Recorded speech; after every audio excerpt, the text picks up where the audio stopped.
ఎంతటి వారున్నా తొలగించాల్సిందే. దీనికి మొదట నివేదికలు తయారు చేయండి. హడావిడి చేయడం వల్ల ప్రయోజనం లేదు. పకడ్బందీగా నివేదికలు తయారు చేసి ఆక్రమణలు గుర్తించి అవసరమైతే కోర్టు నుంచి అనుమతి తీసుకుందాం. ఈ ఆక్రమణలు తొలగించడానికి విధి విధానాలు పాటించుకుంటూనే పక్కాగా చర్యలు తీసుకుందాము. ప్రభుత్వం ఇది ఒక ప్రత్యేక కార్యాచరణ కింద తీసుకుంటుంది. ఈ ప్రభుత్వం ప్రాధాన్యతతో కూడుకున్న పనులలో చెరువుల యొక్క ఆక్రమణలను, నాలాల ఆక్రమణలను తొలగించేది చాలా అత్యంత ప్రాధాన్యతతో కూడిన కార్యక్రమంగా తీసుకుంటాం. మేము రకరకాలుగా స్పందిస్తున్నారు నాయకులు. కొంతమంది ఈయననే ఇప్పుడే ముఖ్యమంత్రి అయినా, ఇప్పుడే వచ్చిండా అని. అవును ఆయన, నేను ఇప్పుడే ముఖ్యమంత్రి అయినా, ఇప్పుడే అధికారం వచ్చింది, అధికారం పేద ప్రజలకు ఉపయోగిస్తున్నాను. నేను ఇన్నాళ్ళు మీ చేతుల అధికారం ఉండి మీరు ఆ ప్రభుత్వంలో మీరు మంత్రిగా పనిచేసారు. మీరు ఆక్రమించుకుంటుంటే కళ్ళు మూసుకొని ఉన్నారు. ఇప్పుడు నేను కనీసం చేయాలనే ప్రయత్నం చేస్తున్న కొంతమంది నాయకులు మాట్లాడుతున్నారు. నేను వాళ్ళ పేర్లు ప్రస్తావించదలుచుకోలేదు, ఎందుకంటే ఇది కొంత ప్రజలు ఇబ్బంది పడుతున్న, కష్టపడుతున్న సందర్భం. పెద్ద రాజకీయాలకు తావియదలుచుకోలేదు. ఇక రెండవది, అమెరికాలో జల్సాలలో మునిగి తేలుతున్నాయని కూడా ట్విట్టర్లో మా ప్రభుత్వాల మీద, మంత్రుల మీద దాడి చేస్తుండు. నిజంగానే నీకు కన్సర్న్ ఉంటే 4 రోజుల నుంచి ప్రతిపక్ష నాయకుడు ఒక పలుకు కూడా పలకలే, బయట కూడా కనిపిస్తలేడు. ఆయన ఎక్కడున్నాడో తెలియదు. ఆయన పుత్రుడు అమెరికాలో జల్సాలు చేసుకుంటూ ఆయన ప్రభుత్వం మీద బురద జల్లే ప్రయత్నం చేస్తుండు. 4 రోజుల తర్వాత మేము ప్రశ్నిస్తే ఇవాళ ఒక ఆయన బయలుదేరాడు, సూర్యాపేట పోయినట్ట, ఆ నుంచి ఖమ్మం పోయినట్ట. 100 ఎలుకలు తిరిగిన పిల్లి తీర్థయాత్రలు పోయిందంటే ఇంక ఇట్లాంటి తప్పులు చేయనని. 10 ఏళ్ళ నుంచి ఆక్రమించుకున్నది మీరే. ఖమ్మంకు వెళ్ళిన మాజీ సాగునీటి పారుదల శాఖ మంత్రి హరీష్ రావు గారు, మిమ్మల్ని సూటిగా నేను అడుగుతున్నా, మీ మాజీ మంత్రి పువ్వాడ అజయ్ ఆక్రమించుకున్న కాలువల్ని తొలగించడానికి మీరు ఖమ్మంలో డిమాండ్ చేయగలరా? నేను మీ దగ్గరికి అధికారులను పంపిస్తాను. ఎందుకంటే మీరు గతంలో చెరువులకు సంబంధించిన minor irrigation and major irrigation మినిస్టర్గా మీరు పనిచేసినారు. రాష్ట్రం పట్ల పూర్తిగా సంపూర్ణమైన అవగాహన ఉందని మీరు పదే పదే మాట్లాడుతుంటారు హరీష్ రావు గారు. పువ్వాడ అజయ్ ఆక్రమించుకున్న కాలువలను తొలగించడానికి మీరు చిత్తశుద్ధితోని మీరు సహకరిస్తారా?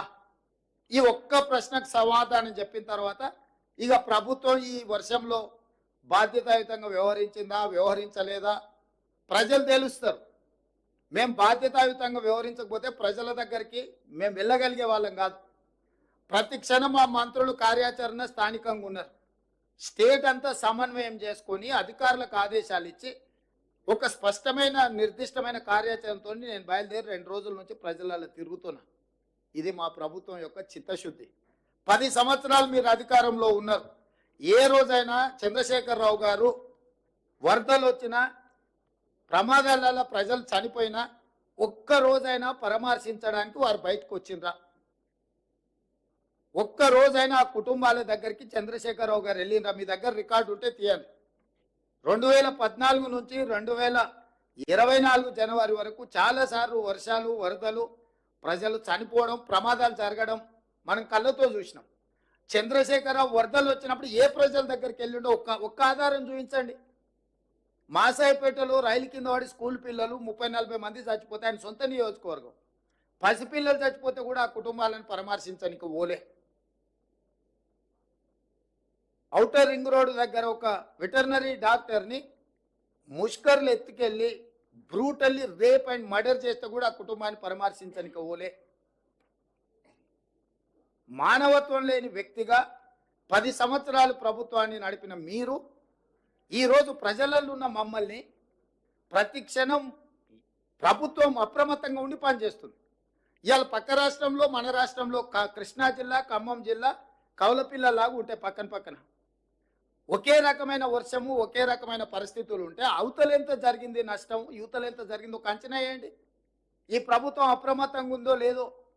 అవతల నష్టం జరగడం కూడా బాధాకరం. అవతల జరిగి ఉండొద్దు, యువతల జరిగి ఉండొద్దు. కాకపోతే ఈ ప్రభుత్వం అప్రమత్తంగా ఉందా లేదా అనే దానికి ఒక సరిపోల్చుకోవడానికి 2 పక్కనే ఉన్నాయి.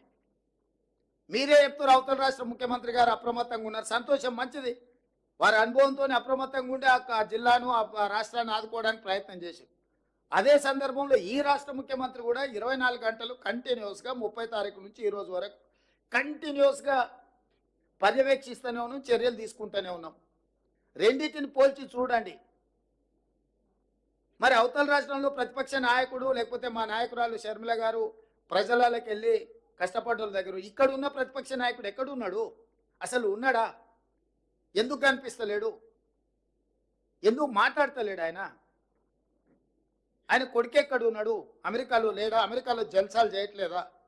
అమెరికాలో జల్సాలు చేసేటోడు కూడా మా 10 ఏళ్ళ అధికారం అనుభవించి 1,00,000 కోట్లు అక్రమంగా సంపాదించుకొని అమెరికాలో జల్సాలు చేస్తున్నాడు కూడా ఈరోజు ఈ ప్రభుత్వం మీద దాడి చేస్తున్నారు. అయినా ఈ ప్రభుత్వం మనోధైర్యం కోల్పోదు. ధైర్యంతో ప్రజలకు అండగా నిలబడి ప్రజల్ని ఆదుకోవడానికి ప్రయత్నం చేస్తుంది. స్వచ్ఛంద సంస్థల్ని, సమాజంలో ప్రముఖులుగా భావించే వాళ్ళను, కార్పొరేట్ కంపెనీలకు నేను విజ్ఞప్తి చేస్తున్నా, ప్రజలు కష్టాలలో ఉన్నారు, మీ చేత నేను ఆర్థిక సహాయాన్ని అందించండి. మానవత్వం ప్రదర్శించాల్సిన అవసరం ఉన్నది. ఈరోజు మానవీయ కోణంలో వీళ్ళందరూ కూడా ఆలోచన చేసి చెయ్యగలిగిన సహాయాన్ని ఈ పేదలకు అందించండి. సహాయం అందించని వాళ్ళు మనోధైర్యాన్ని ఇవ్వండి. మేము మీకు అండగా నిలబడ్డాము అని ఒక మంచి మాట అయినా మాట్లాడండి. తద్వారా వాళ్ళు కొంచెం ఉపశమనం పొందుతారు. కష్టాలలో ఉన్న వాళ్ళకు ఒక ఓదార్పు కూడా కొంత వాళ్ళకు మనోధైర్యాన్ని పెంచుతుంది. కాబట్టి ఈరోజు ఈ ప్రభుత్వం అన్ని రకాలుగా ఆదుకుంటుంది, నష్టపరిహారాన్ని అందిస్తుంది. అన్ని రకాలుగా నేను అధికారులకు మళ్ళా సూచన చేస్తున్న, ప్రజాప్రతినిధులు మా ఎమ్మెల్యేలకు కూడా, మురళీ నాయక్ కానీ, రామచంద్ర నాయక్ గారు కానీ, యశస్విని రెడ్డి గారు కానీ, మా నాగరాజు గారు కానీ, వేదిక మీద ఉన్న ముఖ్యమైన నాయకులకు, ఎమ్మెల్యేలకు, సీతక్కకు, ఎంపీ పార్లమెంట్ నాయకుడు బలరాం నాయక్ గారు కానీ, అదేవిధంగా కనకయ్య గారికి, క్షేత్రస్థాయిలో మీరు ఎప్పుడు ప్రజల మధ్యలో ఉండండి, తిరగండి. గండ్ర సత్యనారాయణరావు గారు ఉన్నారు. ఎమ్మెల్యేలందరికీ, ఇక్కడ ఉన్న ఎమ్మెల్యేలకు, ఎంపీకి, మంత్రులకు నా సూచన ఒకటే, ప్రజల మధ్యలోనే ఉండండి, ప్రజల దగ్గరికి వెళ్ళండి, ప్రజల కష్టాలు తెలుసుకోండి. ఆ అంశాలు అధికారుల దృష్టికి తీసుకురండి. అధికారులు ఆ విషయాలను మీరు నివేదికలుగా మార్చండి. ప్రభుత్వం నుంచి అవసరమైన అనుమతులు తీసుకొని వాళ్ళని అన్ని రకాలుగా ఆదుకోవాల్సిందిగా మీడియా మిత్రులకు కూడా నా సూచన. మీరు కూడా ఏవైతే అంశాలను ప్రస్తావిస్తున్నారో మీడియా ద్వారా వాటన్నిటిని కూడా మేము పరిగణలోకి తీసుకుంటున్నాం. ఏదైనా విషయాలు ఉంటే కూడా అధికారుల దృష్టికి మీరు తీసుకురండి. మీరు తీసుకొచ్చిన విషయాలు ప్రజలకు ఉపయోగపడితే ఎంతో కొంత సహాయం అందించడానికి ఉపయోగపడుతుంది. కాబట్టి మనందరం కలిసికట్టుగా ఇప్పుడు మనం చర్యలు చేపట్టాలి. ఇది రాజకీయాలు చేసే సందర్భం కాదు. ఈ ప్రభుత్వం రాజకీయాలు చేయదు. బురద రాజకీయాలు, వరద రాజకీయాలకు ఈ ప్రభుత్వానికి అసలు ఇట్లాంటి సందర్భాన్ని రాజకీయాలకు వాడుకోవాలన్న ఆలోచన లేదు. స్పష్టంగా ప్రజలకు మేము సహాయం అందించే చర్యల్లో ఉన్నాం. మీరు అందరు సహకరించాల్సిందిగా కోరుకుంటూ ఈ సమీక్ష సమావేశంలో పాల్గొన్న అధికారులందరికీ ఇంకా కొద్ది రోజులు మీరు అప్రమత్తంగా ఉండాలి. మీరందరూ జాగ్రత్తగా